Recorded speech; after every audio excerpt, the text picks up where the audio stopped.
Bueno, vamos a empezar esta clase en la que vamos a hablar de temas de personas y de equipos.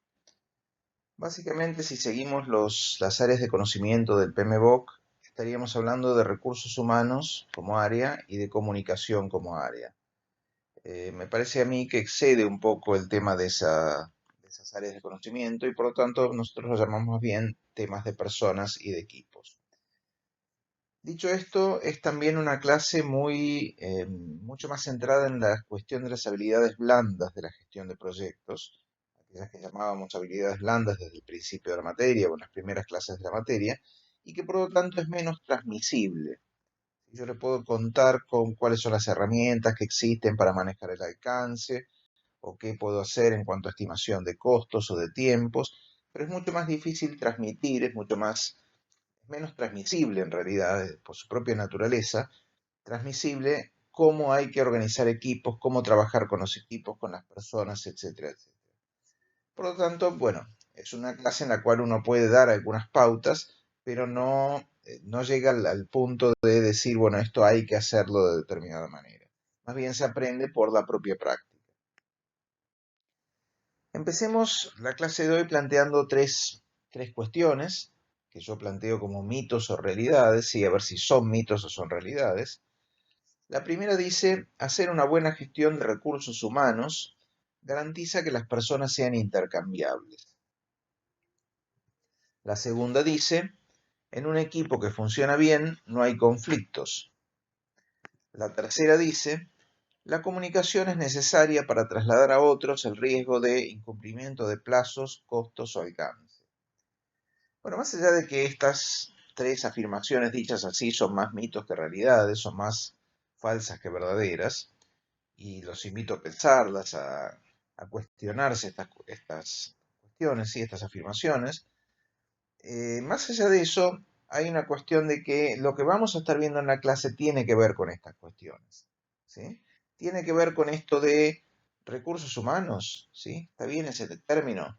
Personas intercambiables. ¿Qué tiene que ver una cosa con la otra? ¿Por qué hablamos de esa manera? ¿O por qué a algunos gerentes de proyectos les gusta pensar que las personas son intercambiables cuando en realidad no lo son tanto? Bueno, esa es una cuestión. La otra es la cuestión de manejo de equipos. Y manejo no es solo el que lo maneja, no solo el líder del equipo, sino que todas las personas del equipo tienen que tener manejo de equipos, tienen que tener esto que se llama liderazgo como característica, y el manejo de conflictos es un tema también en sí mismo. Finalmente, la cuestión más dura de la comunicación, la más formal de la comunicación, también la vamos a tratar al final de la clase, y vamos a ver qué función cumple la comunicación. Claramente no es trasladar a otros los problemas, sino, bueno, sí hacer conocer, sí manejar expectativas, etcétera, etcétera. Toda la clase de hoy, que es bastante larga, y está dividida en partes como hacemos a menudo, tiene que ver con estos temas, 3, 4, 5 temas que están envueltos en estas afirmaciones que estamos viendo aquí. La primera pregunta que se nos ocurre, es esta de personas o recursos. Si uno habla con gente que gestiona proyectos o gente que trabaja en empresas, se encuentra con dichos como los que están ahí arriba. Tenemos que agregar 2 recursos en tal proyecto. O nos falta un recurso de usabilidad, de experiencia de usuario en el equipo. Hay que tercerizar para bajar el porcentaje de gastos en personal. Me quedo con los 2 primeros. Fíjense que los 2 primeros hablan de recursos, ¿sí? Recursos para el proyecto X. Están queriendo decir 2 personas, ¿cierto? ¿Por qué lo llaman recursos? Bueno, ahora vamos a eso. Nos falta un recurso de vuelta, estamos hablando de personas. El tercero, que dice, tercericemos, no trabajemos con nuestra gente, trabajemos con gente externa, para que, y esto es muy usual en empresas grandes, para que cuando mostremos a nuestros accionistas lo que estamos gastando en personal, parezca que gastamos menos en personal y en realidad estamos gastando en servicios que estamos contratando. En realidad el problema con estas afirmaciones, con las tres, el problema que tienen, más allá de llamarle recursos a las personas, que es un problema en sí mismo y que ahora vamos a profundizar, es que estamos pensando en las personas en sí mismo como commodities. ¿Saben lo que es un commodity? Commodity es aquella cosa, aquel bien económico que tiene un valor y que es intercambiable libremente. Yo hablo de una tonelada de trigo, y una tonelada de trigo en realidad es intercambiable por otra tonelada de trigo. Hay quien diría, si yo dijera esto frente a un agrónomo, me diría que no es tan así, es cierto, no todos los trigos son iguales, hay distintos tipos de trigo, hay distintas marcas de tipos de trigo, se pueden clasificar por calidad, pero puestos con una cierta calidad, puesto de determinada manera, el trigo, ¿sí? El trigo de tal característica, trigo candeal de tal característica, de tal nivel de calidad, es un commodity, tiene un precio internacional, un precio que nosotros no podemos cambiar y que hace que sea intercambiable en sí mismo. ¿Sí? De alguna manera estamos pensando en las personas, al pensarlas como commodities, estamos pensando en un modelo como de engranaje, ¿sí? Son como partes de un conjunto que funciona como conjunto y cada una de esas partes es una pieza, ¿sí? Y hasta ahí no estamos tan mal, pero la pensamos como una pieza inerte, como algo que de afuera hay que dirigirla para que produzca, que en sí misma su valor es ser parte de ese conjunto y no tiene un valor propiamente dicho, que además es escalable, es decir, si yo necesito producir más, bueno, simplemente pongo más gente. Ustedes habrán leído la lectura de Fred Brooks y sabrán que eso no es tan así, pero el propio modelo plantea un poco eso, la idea de la escalabilidad de este modelo, y que son reciclables, es decir, a mí se me va un Cardo Fontela y tomo otro Cardo Fontela, y la verdad es que en el fondo no suele ser tan así, ¿no es cierto? Bueno, por eso es que nosotros decimos en realidad que las personas no son recursos. La palabra recurso tiene sentido en la administración de proyectos. Hay recursos en los proyectos, ¿sí? Si yo hablo de, bueno, para hacer tal proyecto necesito tener 15 máquinas, 15 computadoras. Para construir tal puente necesito insumir determinada cantidad de toneladas de arena, de cemento, de movimiento de tierra. Necesito máquinas, necesito equipos. Todos esos son recursos y que está bien llamarlos recursos. ¿Por qué decimos que las personas no son exactamente recursos? Porque los recursos son pasivos y las personas son activas, ante todo. ¿Sí? Es decir, los recursos son cosas que nosotros usamos y que en sí mismas no pueden hacer nada, no participan del proyecto más que pasivamente. Mientras que las personas son activas. Esto tiene un montón de corolarios, de los cuales acá figuran algunas cuestiones. Los recursos los gestionamos con ciertas premisas, los recursos son repetibles, son escalables y son intercambiables. En el fondo, si yo tengo una retroexcavadora para hacer un puente, cambiarla por otra retroexcavadora es simplemente pedirle a la fábrica que la fabricó que me dé una retroexcavadora igual, y es cambiable. Y si yo necesito en vez de una dos, compro otra, ¿sí? Etcétera, etcétera. Entonces, de alguna manera los puedo gestionar por esta cuestión de su pasividad y su intercambiabilidad.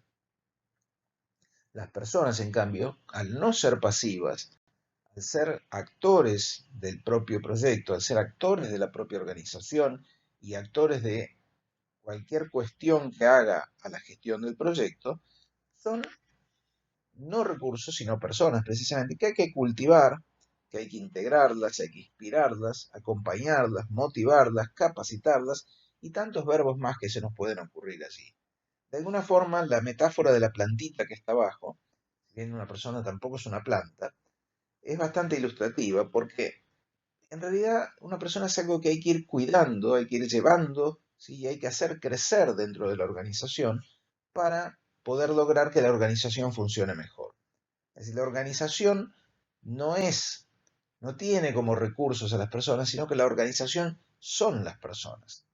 Y en proyectos tales como los de desarrollo de software, es mucho más importante por aquello de que el desarrollo de software lo hacen las personas, en los cuales el principal recurso, y ahora sí uso la palabra recurso, pero no digo personas, sino que el principal recurso es el trabajo humano, en los cuales el trabajo humano es importante también por el carácter intelectual del trabajo de desarrollo de software. Entonces necesitamos, ¿sí? Cultivar, integrar, inspirar, etcétera, a las personas. ¿Por qué? Porque las personas, como dice abajo a la derecha, nos aportan liderazgo. Todas las personas aportan liderazgo. El que es líder en el sentido tradicional, por supuesto, pero cada una de las personas tiene que liderar dentro del equipo de trabajo a su manera.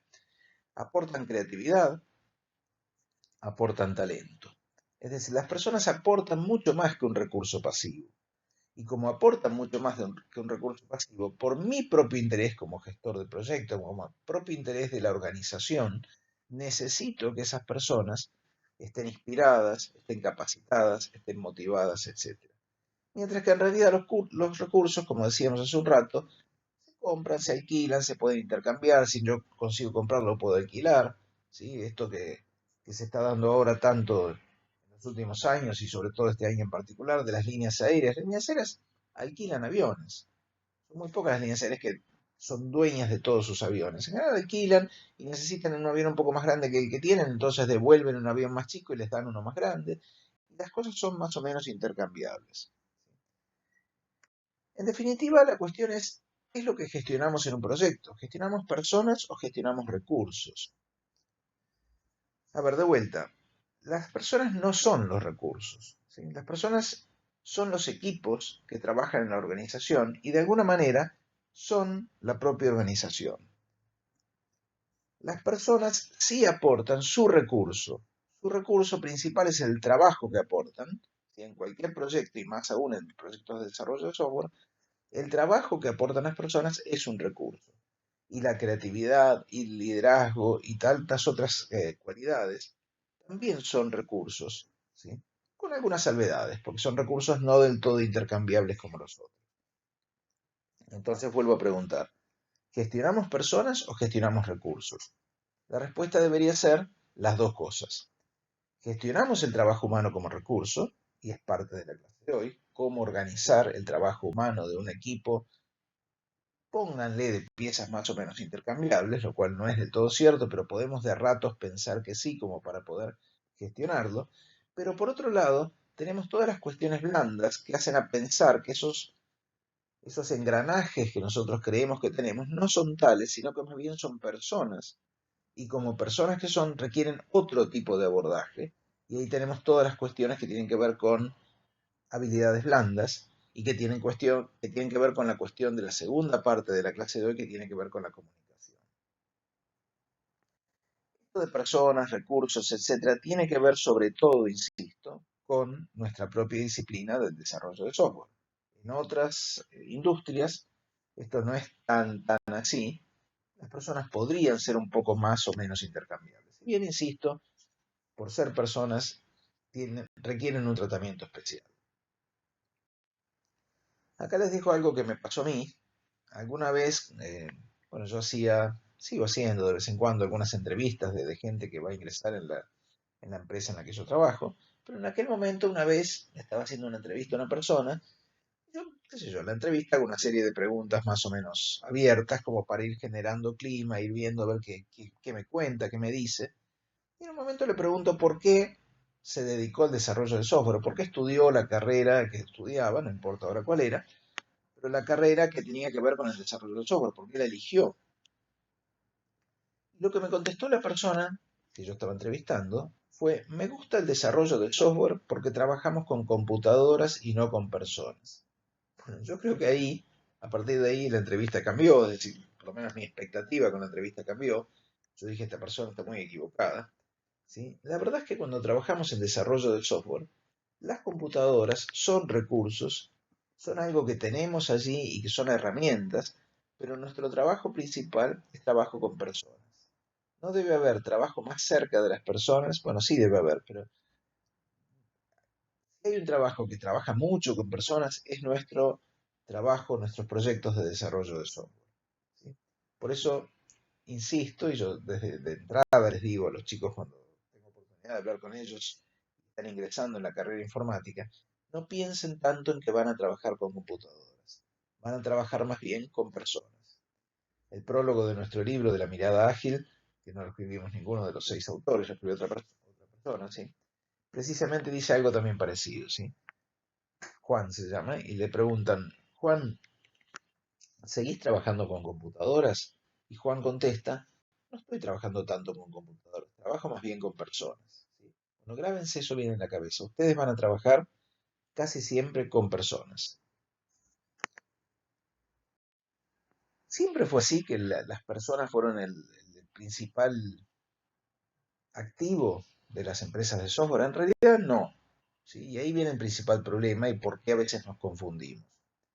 Esta frase esta anécdota de Barry Boehm de los años 50, Barry Boehm la contó después, pero cuenta que su jefe le dijo en su primer trabajo esto: escúchame, nosotros estamos pagando $600 por hora por esta computadora y $2 por hora por vos.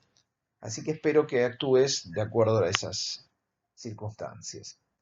Bueno, más allá de la frase más o menos cómica, según si uno entiende esta comicidad sutil que tiene Barry Boehm, lo que él nos está diciendo es que allá por los años 50, cuando él empezó a trabajar y ninguno de nosotros había nacido, creo, yo no, ustedes creo que tampoco, lo que le está diciendo su jefe es que él es mucho menos valioso que la máquina que está usando.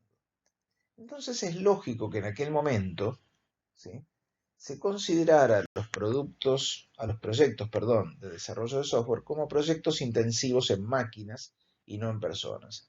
Hoy en día es más bien al revés. Hoy en día el costo de las personas es mucho mayor que el de las máquinas y eso se ha dado vuelta totalmente y por eso nos permite pensar de otra manera y nos permite pensar en que son más bien proyectos de trabajo con personas. Por supuesto, esto tiene un montón de implicancias. Esta diapositiva da para muchas cosas. Yo la uso o la usaba también en mi materia de algoritmos 3 para mostrar otra cosa, para mostrar que en realidad había que cuidar la calidad del código, ¿sí?, porque el código es más importante que el hardware. Pero bueno, más allá de los usos que le demos a esta frase, que da para muchas cosas, acá yo lo que quiero hacer el énfasis es en alguna vez las personas fueron secundarias dentro de los proyectos de desarrollo de software.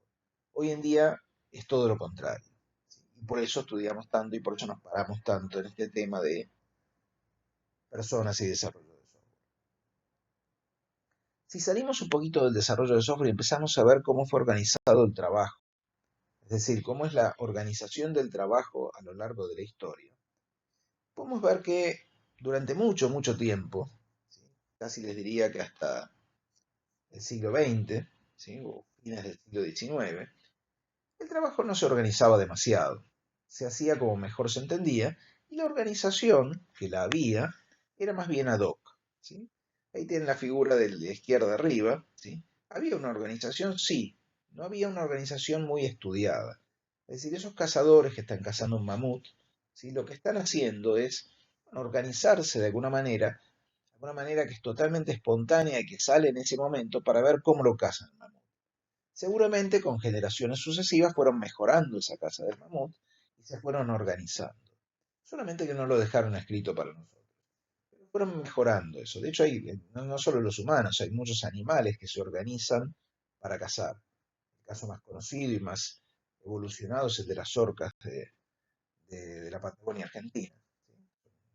Lean alguna vez sobre el tema, pues es muy interesante, como las orcas, esas orcas en particular, ese conjunto de familias de orcas, desarrollaron estrategias de caza y se las transmiten de generación en generación. Bueno, en realidad esas personas que estaban cazadores de esa época, era parecido a lo de las orcas, ¿sí? Es decir, habían creado formas de caza, formas de actuar, y las transmitían de generación en generación. Pero no habían hecho un estudio exhaustivo. Algo parecido puede pasar con los sistemas de esclavos. Allí en la segunda figura tienen la Edad Antigua, probablemente en el Imperio Romano, ¿sí?, esclavos haciendo una carretera, siendo vigilados por alguien, y tienen alguna forma de organización del trabajo. La de la derecha implica una organización del trabajo un poco más evolucionada, propia, si uno es de ponerle rótulos a las cosas, es propia de la Edad Media. Hay cierta etapa, al menos, de la Edad Media, un tiempo bastante largo, la Edad Media son nada menos que 1000 años, pero dentro de esos 1000 años hay una característica que más o menos se mantiene, que es el feudalismo, en el cual, bueno, hay una sociedad estamental, es decir, hay de alguna manera estamentos y se espera que cada estamento se dedique a una cosa distinta. Entonces, si bien no hay una organización del trabajo en sí mismo, sí hay una como jerarquización dentro de la sociedad y de personas que se dedican a distintas cosas. No es que eso no existiera en el Imperio Romano o no existiera en aquellas sociedades de cazadores recolectores de la prehistoria. Siempre existió. Pero digamos que, y por primera vez en la Edad Media, se empieza a dar de una racionalidad al asunto.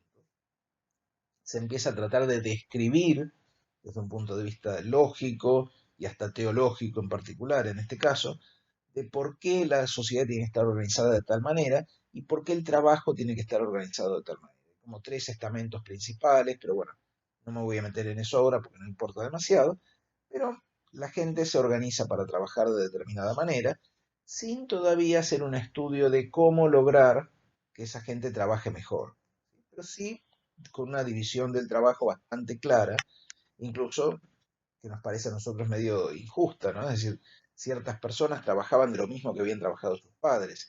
Incluso los artesanos que empiezan a aparecer en las ciudades de la Edad Media también transmitían de generación en generación sus saberes a sus hijos, y esos artesanos también se dedicaban a lo mismo que se habían dedicado sus padres, etcétera, etcétera. Pero la organización del trabajo era propia de cada mini comunidad, ¿sí? Y eso pasa desde la época de los cazadores-recolectores hasta la Edad Media, e incluso pues, hasta bastante avanzada la Edad Moderna también. ¿Qué es lo que pasa a partir del siglo, fines del siglo XIX, principios del XX?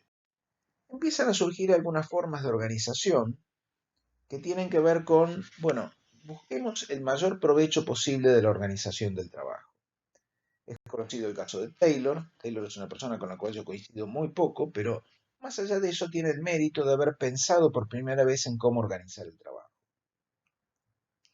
Henry Ford, con el Fordismo también, crea la idea de la línea de montaje y una serie de cuestiones más, donde especializa el trabajo, y sobre todo lo que hacen Taylor y Ford, más allá de que hoy nos parezca un poco lejano como forma de trabajo, fíjense nomás las figuras, ¿sí? La única figura real de un ambiente de trabajo real es la de abajo a la derecha, pero ahora charlamos un poquito de las figuras. Lo que ellos plantean son modelos para lograr la mayor productividad posible. Ellos lo que buscan es que especializar tanto a la gente y especializarles tanto el trabajo y ponerlo por escrito el trabajo que ellos tienen que hacer y ponerlo y especificarlo lo más posible como para de esa manera lograr la mayor productividad posible. De hecho, lo logran en gran medida. ¿Sí? El siglo XX es el siglo del enorme crecimiento de la productividad industrial, ¿sí? Sobre todo la primera mitad del siglo XX es el del estudio de la productividad industrial, y después de la Segunda Guerra Mundial, la segunda mitad del siglo XX muestra también un, una preocupación por la productividad industrial, aunque ya desde un punto de vista más científico, si se quiere, o al menos así le llamaban ellos. Lo que está abajo a la derecha precisamente es una oficina en los años 60, donde lo que se está buscando es la mayor productividad.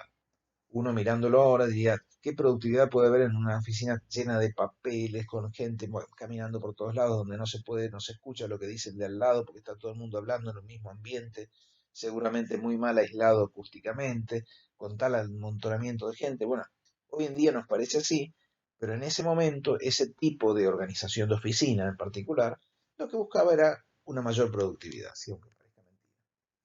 Y se estudiaba cómo lograr la mayor productividad. Hoy en día, y los que hablen, cuando hemos visto, cuando veamos más bien las clases de Peopleware, vamos a ver que hay un cuestionamiento muy fuerte a esta forma de trabajo, pero bueno, hasta que no empezaron a aparecer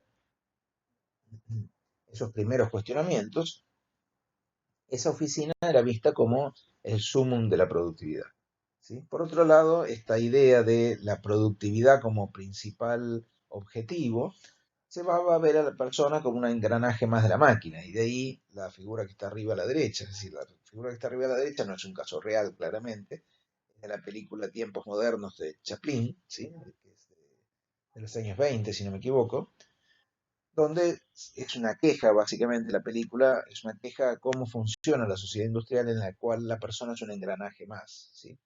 Hay otra película incluso anterior a la de Chaplin, que se llamaba Metrópolis, que no está, es una película donde dicen que en Buenos Aires está la copia más completa de la película Metrópolis, pero no hay una copia completa, hay siempre fragmentos, nunca se ha encontrado la película Metrópolis de Fritz Lang, pero también muestra un poco esta noción de el hombre como parte de un engranaje formado por máquinas. El hombre es una cosa menor dentro de un engranaje formado por máquinas. Más allá de esa cuestión o de la figura que está abajo a la izquierda, es decir, la de que muestra una organización jerárquica, ¿sí? Esta idea de que la empresa o la organización tiene que funcionar con un modelo jerárquico y hay que definir bien las funciones de cada uno de esos fragmentos de la jerarquía, ¿sí? Es una forma de empezar a pensar la organización del trabajo. Insisto, hay cosas ahí que nos pueden parecer bien, cosas que nos pueden parecer mal, hay cosas que tal vez nos llamen la atención, pero son los primeros intentos serios de pensar en organizar el trabajo, documentar las cuestiones de organización del trabajo y sobre todo medir y ver que esa organización del trabajo está realmente funcionando bien y pensar y realmente cuestionarse y decir cómo cambiar para que eso mejore. Si hoy podemos disfrutar de ambientes de trabajo mejores, es porque esta gente desde fines del siglo XIX empezó a pensar cómo hacer para que nuestros ambientes de trabajo precisamente fueran mejores, en principio pensando en la productividad, pero nos ha visto favorecidos en otros sentidos, ¿sí? Esta idea, sobre todo la de abajo a la izquierda, sigue vigente. Es decir, si ustedes miran esto que están viendo en estas tres fotos, las tres cosas a su manera funcionan. Es decir, hay todavía industrias donde la persona es parte de un engranaje, muy poquitas todavía, muy poquitas, pero todavía quedan, quiero decir. Hay oficinas como la de abajo a la derecha, lamentablemente todavía hay oficinas donde lo que se busca es aprovechar el espacio al máximo y se llega a barbaridades como las que están ahí. Y, por supuesto, y esto todavía es mucho más presente, los modelos jerárquicos tradicionales existen y todavía, les diría más, son dominantes al día de hoy, ¿sí? Todavía hoy el modelo jerárquico es el que más se usa. Si avanzamos un poco más, hay algunas visiones más modernas, ¿sí? La idea del trabajo colaborativo. La idea del trabajo colaborativo es todos, dicho de una forma coloquial, todos empujamos en pos del mismo objetivo. Entonces el trabajo tiene que ser colaborativo y en este sentido es que yo hablaba hace un rato del liderazgo y que el liderazgo está en todas las personas del equipo. ¿Por qué? Porque todos queremos el mismo objetivo. No es tan fácil, es decir, no es tan cierto que hoy en día el trabajo sea siempre colaborativo, pero se ha demostrado y de vuelta estudios recientes o no tan recientes, desde los últimos 30, 40 años han ido mostrando que cuanto más colaborativo es el trabajo, mejor es el resultado y por tanto mejora la productividad y eso ha llevado a pensar en que el trabajo colaborativo es mejor. Como evolución del trabajo colaborativo tenemos la idea de los equipos autoorganizados, esto que aparece en Scrum, que ustedes ya han leído, ¿sí? Cada equipo se autoorganiza, no importa lo que hagan ahí adentro, a mí lo que me importa es el resultado del equipo. Otra noción también más moderna, que ni a Ford ni a Taylor se le ocurrieron, Ford y Taylor precisamente, y Taylor más que Ford, buscaban que la persona recibiera todas las instrucciones que tuviera que hacer para trabajar y no tuviera que pensar en el trabajo. Está muy lejos de esto. El equipo autoorganizado lo que busca es que la persona piense y es más, se organice él de la manera que le parezca mejor, a su mejor saber entender para producir lo mejor posible. Hay un modelo incluso en el cual nos vamos a detener un cachito y que les voy a recomendar una lectura también, que es el autogestionado, el modelo en el cual toda la organización se maneja de forma autogestionada. Es decir, ya no estoy hablando de que cada equipo en particular es autónomo y ese equipo autónomo tiene que saberse gestionar y no me importa cómo se gestione, sino más bien estoy pensando en que toda la organización se autogestiona, sin ningún jefe, sin que nadie le diga cómo funcionar. Ahora vamos ahí. Y el modelo podular, que se parece bastante al de los equipos autoorganizados, pero que también piensa en el conjunto de la organización. Vamos a pararnos un poquito en estos modelos más modernos, un cachito nomás, porque la idea no es entrar tanto en detalle. Ustedes tienen bibliografía, tienen montones de materiales en la web y en libros como para profundizar si les interesa. Pero analicemos un poco estos modelos. Un modelo de autogestión que ha sido famoso es el modelo de Laloux. Laloux escribió un libro que se llama Reinventar las organizaciones, que les recomiendo leerlo. El original está en francés, pero se ha traducido al inglés y por supuesto también al castellano, es bastante conocido. Él habla como una idea de evolución, ¿sí? La evolución de la conciencia humana y la organización, y los modelos de organización, y les pone colores a cada uno de ellos. Y es un poco esto de la historia que nosotros veíamos hace un rato. Él dice que el modelo más evolucionado de la autogestión en las organizaciones es el modelo TIL, es un color en inglés que no tiene traducción directa al castellano, es ese color que figura ahí, una especie de turquesa subido, un poco menos saturado. ¿Sí? Y él dice que en ese modelo se trabaja de forma evolucionaria, o sea, no solo hemos evolucionado hasta ahí, sino que el modelo implica una propia evolución. Hay algunas cuestiones, yo de vuelta les recomiendo o ver videos que hay o leer el libro de la luz.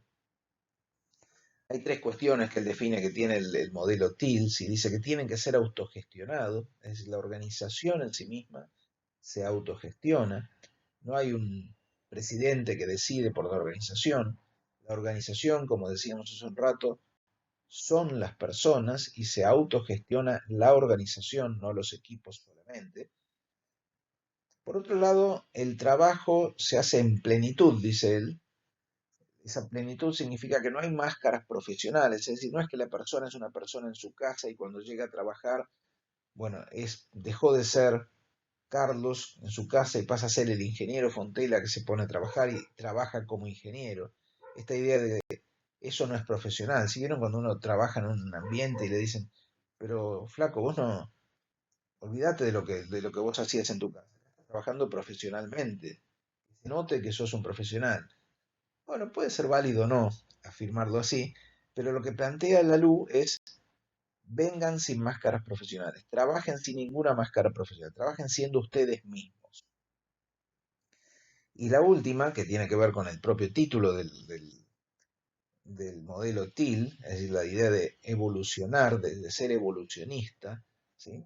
La idea es que la forma de trabajo evolucione en cada organización a su manera, alineado con el conjunto de la organización y cada persona alineada con el conjunto de la organización, pero que piense en evolucionar, que piense que no siempre va a trabajar de la misma manera.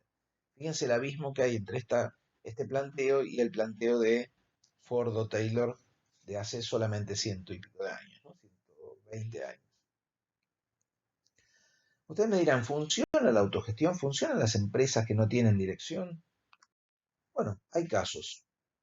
Hay casos. Ahí lo que está a la derecha es el libro de la luz, la tapa del libro de la luz. Insisto, les recomiendo leerlo, aunque más no sea, no sé si es muy divertido, pero aunque más no sea para conocer cuál es el planteo de la luz. Pero el planteo de la luz tiene su correlato en la práctica. Es decir, la luz no lo inventó, la luz simplemente recolectó ideas de organizaciones que funcionan así. Más allá de la luz, hay una organización en la ciudad de Bombay, en la India, que se llama así con ese nombre tan indio que es difícil de pronunciar para mí, Davawalas, ¿sí? Que es una organización que se dedica a repartir comida. Hay gente que hace la comida, son mujeres, ¿sí?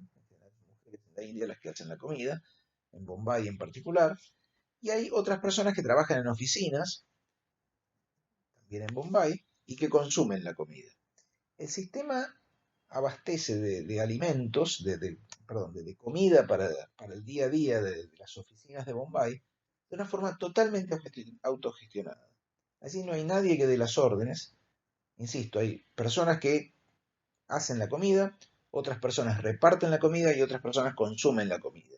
Y es toda una red totalmente, vista de afuera, es totalmente desorganizada, pero esa red, ¿sí? De una forma casi mágica, garantiza que la comida le llegue al que la tiene que consumir. El que la tiene que consumir no sabe nada de quién la produjo, a lo sumo ve el repartidor, creo que ni siquiera, creo que la idea es que le quede una cajita arriba de su escritorio y el sistema funciona sin ningún tipo de dirección. Eso es una realidad que funciona en una de las ciudades más grandes del mundo, en Bombay, y que ha dado lugar a una película.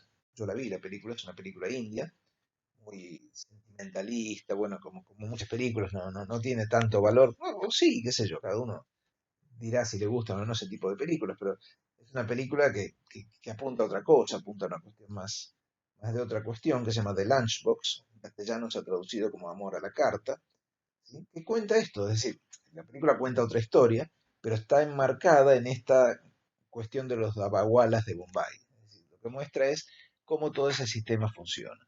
Digo, porque si uno no tiene ganas de leer o cosas por el estilo, hay una película más o menos entretenida, y lo buena o mala siempre depende de cada uno, pero más o menos buena, ha recibido sus premios. ¿sí? Que se llama The Lunchbox o Amor a la Carta. Cuando quieran, véanla, van a ver que ahí, más allá de la historia de fondo, que es lo que les importa a los que hicieron la película, está todo el tema de cómo funciona esa organización.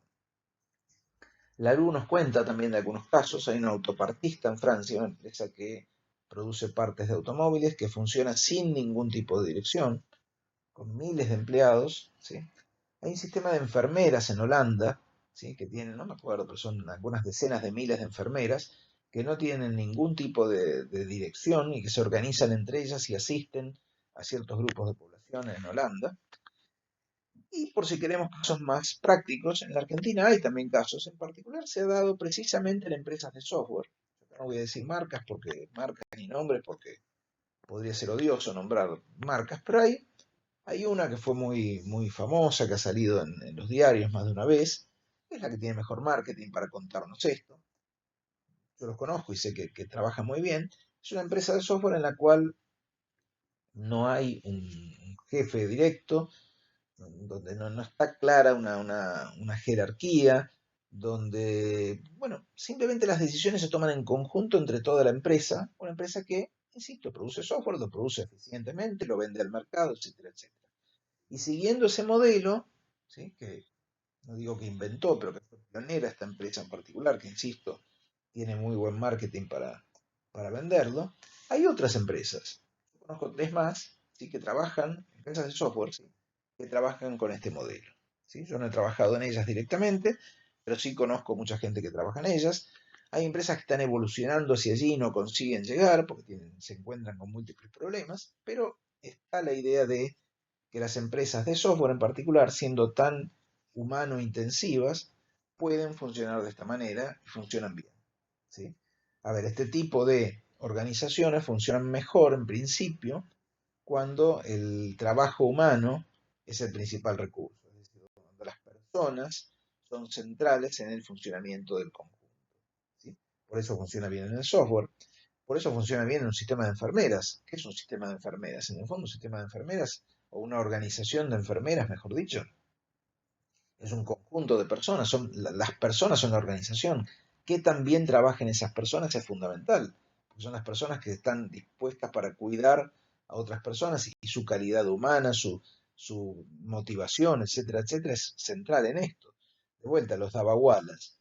Funciona bien porque hay mucho de amor, como dice ahí, de amor humano, ¿sí? Puesto para que las cosas funcionen, ¿sí? Entonces digo, todo esto funciona y bueno, si bien no es tema central de la materia, es interesante analizarlo como eh, algo hacia lo que va el mundo. Y dado que ustedes van a trabajar muchos más años que los que voy a trabajar yo de acá hacia el futuro, bueno, está bueno ir pensando en algunas evoluciones que está teniendo la organización del trabajo. Otra, otra evolución que estamos viendo en la organización del trabajo es el de las organizaciones podulares. Pod quiere decir chau, chau, vaina, ¿sí? De ahí viene el nombre que le dio esta persona que se llama Dave Gray. En el fondo es otra idea, ¿sí? También tiene que ver con la autoorganización. No sé si el futuro es podular, si el futuro es, de hecho hay un artículo que se llama The Future is Podular, ¿sí? No sé si el futuro es podular, como dice Dave Gray, o el futuro es más parecido a lo que dice la LU. La verdad no lo sé, tal vez sea otra cosa también. Pero son ideas que están surgiendo y que, insisto, yo les animo a profundizar leyendo, interiorizándose, porque las organizaciones en las cuales ustedes van a trabajar, o hasta tal vez las que ustedes formen, ¿sí? Tal vez tengan que tener algún tipo de estructura por el estilo, ¿sí? La idea de la organización podular es básicamente que haya, de vuelta, es autoorganizada como un todo, pero además define que dentro de esa autoorganización general hay como pequeñas unidades, que son los pods, unidades pequeñas, totalmente autónomas, ¿sí? Un poco como la arquitectura de microservicios cuando uno piensa en diseño de software. Esas unidades pequeñas, autónomas, habilitadas y empoderadas para tomar decisiones. Es decir, más allá de lo que dice Scrum lo que dice es que dentro de cada uno de esos pods, ¿sí? Que en Scrum son los equipos de Scrum, en cada uno de esos equipos, diría Scrum, la gente se autoorganiza y hace lo que quiere con tal de entregar el producto que tiene que entregar al final de cada iteración. En la organización podular va un poco más allá, ¿sí? No solo toma decisiones respecto de su objetivo, sino que toma decisiones respecto del todo. y decide cómo comunicarse con el todo, ¿sí? Los pods deciden, no piden permiso, no validan con superiores. De vuelta, se parece a Scrum, pero pensado a nivel de organización también. La idea de los pods, o la idea de esta forma de organización, tiene que ver con que esta forma de organización permite una respuesta mucho más rápida, ¿sí? Y una adaptación al cambio mucho más rápida. Un poco lo que hablaba Lalou también de la idea de evolución, ¿sí? Es más fácil evolucionar, es más fácil cambiar y adaptarse en la medida que uno está organizado de esta manera, ¿sí? Y es totalmente flexible en su organización, ¿sí? Digo, acá esta última parte hace que Scrum entre en este modelo, ¿sí? En realidad cada pod es responsable por los resultados y trabaja como a ellos les parece. Pero eso último, digamos que agrega poca novedad a ustedes si ya conocen Scrum, porque eso es Scrum. Pero insisto, la organización podular va más allá de la organización de cada uno de de esos equipos, sino que se piensa como que toda la organización funciona solamente por la interacción entre esos equipos. ¿Sí? Una especie de modelo Lalou con una mini organización. ¿Sí? Una idea de que hay partecitas de este todo que trabajan en forma independiente del resto. Bueno, llegados acá, y habiendo visto un poco una introducción de formas de trabajo, de qué son recursos, qué son personas, etc., una recapitulación, como siempre, que incluye algunas preguntas. En este caso voy a plantear dos preguntas, que se las planteo a ustedes para que ustedes las piensen. ¿Por qué decimos que las personas no son recursos? ¿Sí? Bueno, vuelvan para atrás, piensen un poco. ¿Por qué decíamos que las personas no son recursos? Insisto, es una discusión que yo mantengo en los últimos, no sé, diría 20 años que discuto a muerte esto, ¿sí? Cada vez que oigo decir necesitamos un recurso para, recurso no, persona, le digo yo. Bueno, me ha llevado a varias discusiones, sos un pesado, siempre con lo mismo, siempre, ¿qué importancia tiene el uso de las palabras? Bueno, yo creo que sí que tiene una importancia fundamental y quiero grabarles en ustedes a partir de ahora, ¿sí? Quiero que en ustedes quede la noción de que las personas no son recursos en sí mismas, ¿sí? Pueden aportar recursos, pero no son recursos. Bueno, ¿por qué? ¿Sí? Piensen en eso y tengan una respuesta para cuando ustedes el día de mañana, cuando alguien les diga, che, necesito un recurso, ustedes digan, no, no, perdón, necesitas una persona y te pregunten, ¿qué diferencia hay? Bueno, la respuesta a esta pregunta que está aquí. La segunda es, la segunda pregunta que les hago es, ¿cómo funciona realmente una organización autogestionada? Bueno, de vuelta, fíjense lo que yo les acabo de contar, fíjense si les alcanza, o para contestar a esta pregunta necesitan ponerse a leer, estaría bueno que necesiten ponerse a leer. Bueno, con esta recapitulación termina la primera parte de la clase de hoy, así que seguimos con la segunda parte.